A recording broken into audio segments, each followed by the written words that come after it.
প্রিয় ছাত্রছাত্রীরা, আজকে আমি তোমাদেরকে এই ভিডিওর মাধ্যমে ক্লাস 9-এর ভৌতবিজ্ঞানের যে প্রশ্নগুলো দেওয়া হয়েছে রায় মার্টিন প্রশ্নবিচিত্রা, সেখানে 2024 সালের প্রথম পর্যায়ক্রমিক মূল্যায়ন অর্থাৎ ফার্স্ট সামেটিভের জন্য স্কুল নম্বর 4 পেজ নম্বর 263, সেখানে গ্রুপ সি এর যে প্রশ্নগুলো আছে অর্থাৎ 2 নম্বর প্রশ্নের প্রশ্ন, সেই প্রশ্ন উত্তরগুলো নিয়ে আমরা আজকে আলোচনা করব। এবং এর আগে যে স্কুলগুলো ছিল সেগুলোর উত্তর আমরা অলরেডি চ্যানেলে আপলোড করে দিয়েছি, তোমরা সেগুলো সেখান থেকে দেখে নিও। এবং এর আগের যে গ্রুপ, এই 4 নম্বর স্কুলেরই গ্রুপ এ এবং বি, সেই প্রশ্নের উত্তর আমরা আপলোড করে দিয়েছি চ্যানেলে, সেগুলো তোমরা প্লেলিস্ট থেকে দেখে নিও। তো দেখো, গ্রুপ সি এর মধ্যে যে প্রশ্নগুলো আছে 8টা প্রশ্ন 2 নম্বর 1 নম্বর বিভাজন করা হয়েছে, অর্থাৎ এই প্রশ্নগুলো আমরা আলোচনা করব। এখানে যে প্রশ্নগুলো আছে দেখো, 3 দাগের প্রশ্নে কী বলা আছে, নিচের প্রশ্নগুলি সংক্ষিপ্ত উত্তর দাও। যে কোনো 8টি প্রশ্ন উত্তর করতে বলা আছে, 16 নম্বর দেওয়া আছে। প্রথম প্রশ্ন, একটি নির্ভুল তুলাযন্ত্রের কী কী বৈশিষ্ট্য থাকবে, পয়েন্ট করে লিখবে। ভালো তুলাযন্ত্রের প্রয়োজনীয় গুণ বা বৈশিষ্ট্য বলে লিখবে। তুলাযন্ত্রের নির্ভুল হওয়া প্রয়োজন, অর্থাৎ 2 তুলাপাত্রই খালি অথবা উভয় পাত্রে সমান ভর থাকা অবস্থায় দণ্ডটি যেন অনুভূমিক হয়। তুলা সুবেদী হওয়া প্রয়োজন, অর্থাৎ 2 তুলাপাত্রে রাখা ভরের সামান্য পার্থক্য যেন সে সঠিকভাবে চিহ্নিত করতে পারে। তুলা সুপ্রতিষ্ঠিত হওয়া আবশ্যক, অর্থাৎ দোলনরত অবস্থা থেকে সূচক কাটা তথা তুলাদণ্ডটি যেন দ্রুত তার স্বাভাবিক অবস্থানে ফিরে আসে। ওর তুলা দৃঢ় হওয়া বাঞ্ছনীয়, অর্থাৎ তার বিভিন্ন অংশগুলি যেন মজবুত হয়। তো এগুলো তোমাদের এই তুলাযন্ত্রের প্রয়োজনীয় গুণ বৈশিষ্ট্যগুলো হতে হবে। দ্বিতীয় প্রশ্ন কী বলা আছে, শীতকাল না গরমকাল, কখন ধাতব স্কেল দিয়ে দৈর্ঘ্য পরিমাপ করলে তা প্রকৃত পাঠ থেকে বেশি হবে, লব্ধ এককের একটি উদাহরণ দাও। তো দেখো, এটা তোমরা লিখবে এই অবধি, এবং লব্ধ এককের একটি উদাহরণ তোমাদের দিতে হবে। সেটা লব্ধ এককের উদাহরণ হলো ক্ষেত্রফল। লব্ধ এককের উদাহরণ হলো ক্ষেত্রফল। লব্ধ এককের উদাহরণ হলো ক্ষেত্রফল। 3 দাগের প্রশ্ন ছিল, নিউটনের প্রথম গতিসূত্রটি বিবৃত করো। নিউটনের প্রথম গতিসূত্র, বাইরে থেকে প্রযুক্ত বল দ্বারা অবস্থা পরিবর্তনে বাধ্য না করলে স্থির বস্তু চিরকাল স্থির থাকবে, গতিশীল বস্তু চিরকাল সমদূরতিতে সরলরেখা বরাবর চলতে থাকবে। এটা প্রথম গতিসূত্র বিবৃতি। 4 দাগে যে প্রশ্ন ছিল সেখানে বলা আছে, নিউটনের দ্বিতীয় গতিসূত্রের গাণিতিক রূপটি লেখো, ব্যবহারিক প্রতীকগুলি পরিচয় লিখবে। আচ্ছা, নিউটনের দ্বিতীয় গতিসূত্রের গাণিতিক রূপ হলো F = m × v-u/t, অর্থাৎ ভরবেগের পরিবর্তনের হার বা F = ma, এটা লিখতে হবে। যেমন F = বলকে বোঝানো হয়, এবং ইউ ও ভি যথাক্রমে প্রাথমিক ও অন্তিম বেগ। ইউ হচ্ছে প্রাথমিক বেগ এবং ভি হচ্ছে অন্তিম বেগ। এম হচ্ছে ভর, এ হচ্ছে ত্বরণ, টি হচ্ছে সময়। তাহলে হলো 5 দাগের প্রশ্ন, প্রাত্যহিক জীবনে ঘটা একটি ঘটনার উল্লেখ করে স্থিতিজাড্যের ব্যাখ্যা করো। প্রাত্যহিক জীবনে সংঘটিত একটি ঘটনা থেকে স্থিতিজাড্যের ব্যাখ্যা বলে লিখবে। গাছের কাণ্ড বা ডাল ধরে জোরে নাড়া দিলে ডালগুলিতে গতির সৃষ্টি হয়, অথচ স্থিতিজাড্যের জন্য ফলগুলি তাদের অবস্থান বজায় রাখার চেষ্টা করে। এই কারণে গাছ থেকে ফল বৃত্তচ্যুত হয় ও অভিকর্ষে টানে মাটিতে এসে পড়ে। এই স্থিতিজাড্যের কারণে প্রাত্যহিক জীবনে ঘটে যাওয়া একটি ঘটনার উদাহরণ। এটি স্থিতিজাড্যের কারণে প্রাত্যহিক জীবনে ঘটে যাওয়া একটি ঘটনার উদাহরণ।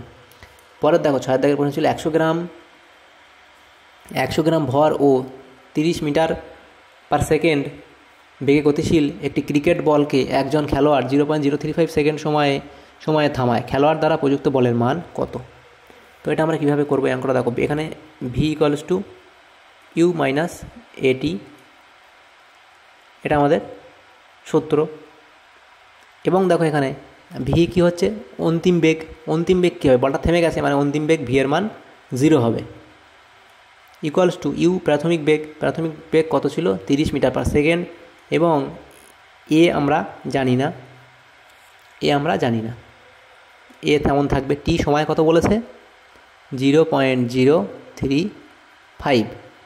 তারপরের লাইন দেখো, এটা আমাদের কি আসবে, 30 - 0.035 এ। তারপরের লাইন কি আসবে দেখো, এটা 0.035 এ = 30। তো এই মাইনাস এখানে থাকবে, এবং এই মাইনাস এদিকে হলে প্লাস হয়ে যাবে। পরের লাইনে দেখো, এটা আমরা লিখতে পারি a = 30/0.035 মিটার/সেকেন্ড²। এবং আমাদের কী চেয়েছে, খেলোয়াড়ের দ্বারা প্রযুক্ত বল এফ এর মান চেয়েছে, F = ma। তো এই এর জন্যই আমরা এটার মান এখান থেকে বার করেছি। এর মান আমরা জানি, এম এর মান আমরা জানি 100, এম এর মান বলা আছে 100 এবং এ এর মান এটা। এ এর মান কত 30/0.035, এটা আমাদের ক্যালকুলেট করতে হবে। এবং দেখো এই যে 100 ছিল 100 গ্রামে ছিল, এটা আমাদেরকে কেজিতে লিখতে হবে।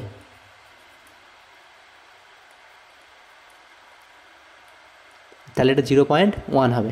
তো এটা আমাদের ক্যালকুলেট করলে আসবে 85.71 নিউটন। তাহলে আমাদের এটা সঠিক উত্তর হবে। আর 7 দাগের প্রশ্ন ছিল বোরের পরমাণু মডেলের দুটি ত্রুটি উল্লেখ করো। বোরের পরমাণু মডেলের ত্রুটি, তো যে কোনো দুটি পয়েন্ট এখান থেকে দেখবে।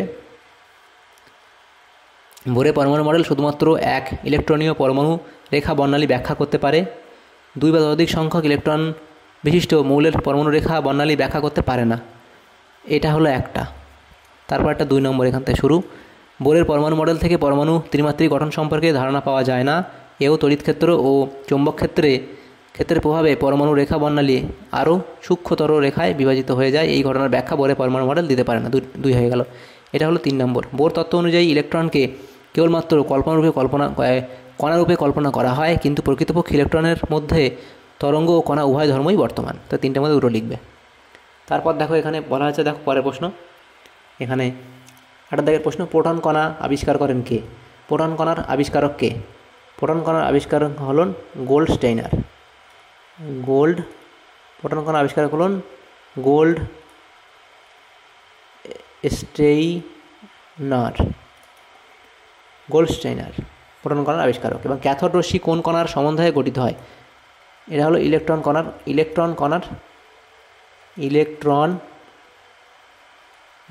কণার সমন্বয়ে গঠিত হয়।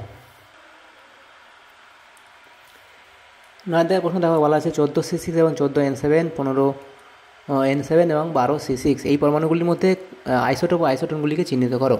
দেখো 14C6 এবং 12C6 পরস্পরের আইসোটোপ, এবং 14N7 এবং 15N7 দেখো পরস্পরের আইসোটোপ। এদের কারণ এদের পরমাণু ক্রমাঙ্ক একই কিন্তু ভর সংখ্যা আলাদা।